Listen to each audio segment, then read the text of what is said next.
Produsen mobil listrik Tesla mengawali 2024 dengan data kurang mengembirakan. Selama kuartal pertama, yaitu Januari hingga Maret, Tesla menjual sekitar 387 ribu unit kendaraan listrik alias EV. Penurunan 8,5% dibandingkan tahun sebelumnya dan anjlok sekitar 20% dibandingkan kuartal sebelumnya.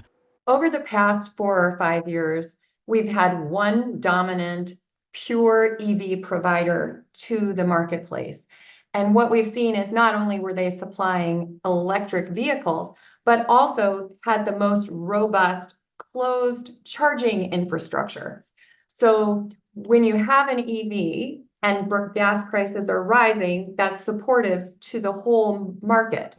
Analis mencatat perlambatan ini terjadi seiring perkembangan secara umum penjualan kendaraan listrik. As more and more competitors come into this marketplace, the consumer hasn't been as quick to adopt directly to pure electric. Tesla does not have a hybrid alternative. And while they do offer the best infrastructure for charging if you are away from home, that doesn't help if you can't make the long distance without some alternative power. Di Tiongkok, salah satu negara dengan penetrasi EV terbesar, pertumbuhan penjualan juga melambat pada kuartal pertama 2024. Menurut Kelley Blue Book, salah satu acuan utama bagi industri otomotif, penjualan EV di Amerika sepanjang kuartal pertama 2024 meningkat 2,6% dibandingkan tahun sebelumnya. Tapi ini merupakan penurunan 7% lebih dibandingkan kuartal sebelumnya.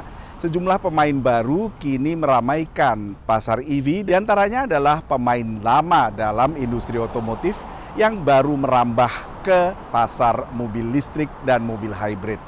A lot of talk about the slowdown in the growth rate for EV adoption. It's not that more people aren't choosing EVs, it's just that the growth is not as fast as perhaps many in the industry anticipated, and that's causing quite a lot of concern within the industry.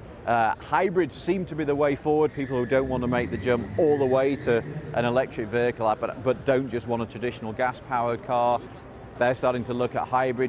Nobody quite knows how it's going to roll out in the next few years, how fast the rate of EV adoption will be, what will happen politically, of course. So what you're seeing is a lot of brands hedging their bets. We're going to continue with some gas-powered cars. We're also going to look at hybrids.